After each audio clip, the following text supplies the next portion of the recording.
ខោចិត្តម្លែណាពេលរៀមរាឃ្លាតកាយនៅឆ្ងាយពីរូបស្រី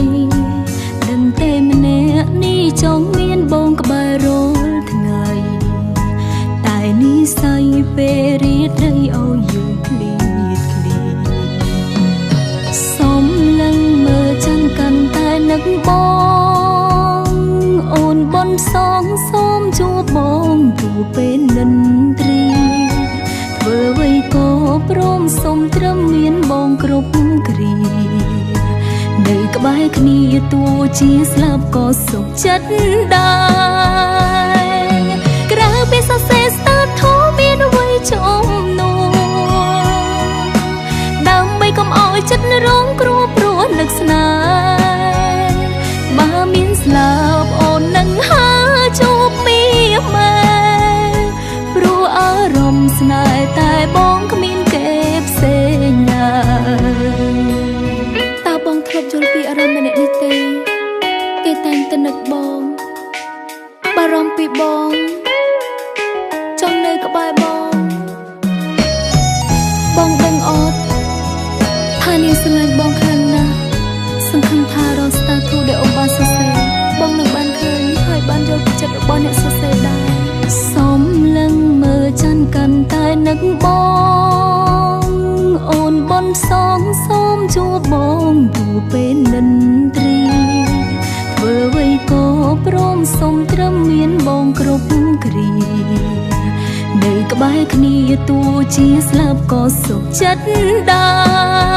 រក្រៅពីសរសេរស្ទើរធូរមានអ្វីចំនួន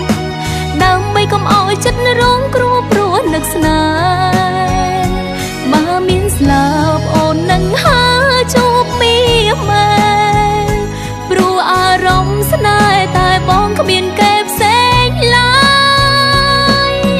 តើបងធ្លាប់យល់ពីអារម្មណ៍នេះទេនាងបានប្រកល់ក្តីស្នេហ៍ជូនបងអស់ហើយ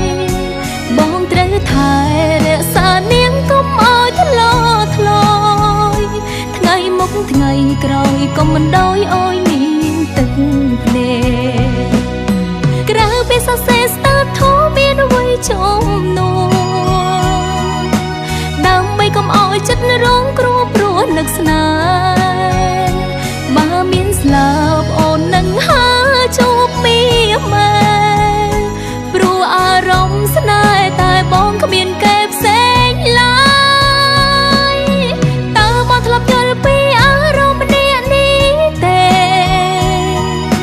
នាងបានប្រកល់ក្តីស្នេហ៍ជូនបងអស់ហើយបងត្រូវថែរក្សានាងកុំឲ្យធ្លោធ្លោយថ្ងៃមុខថ្ងៃក្រោយកុំមិនដោយឲ្យនាងទឹកភ្នែកថ្ងៃមុខថ្ងៃក្រោយកុំមិនដោយឲ្យនាងឈឺចាំ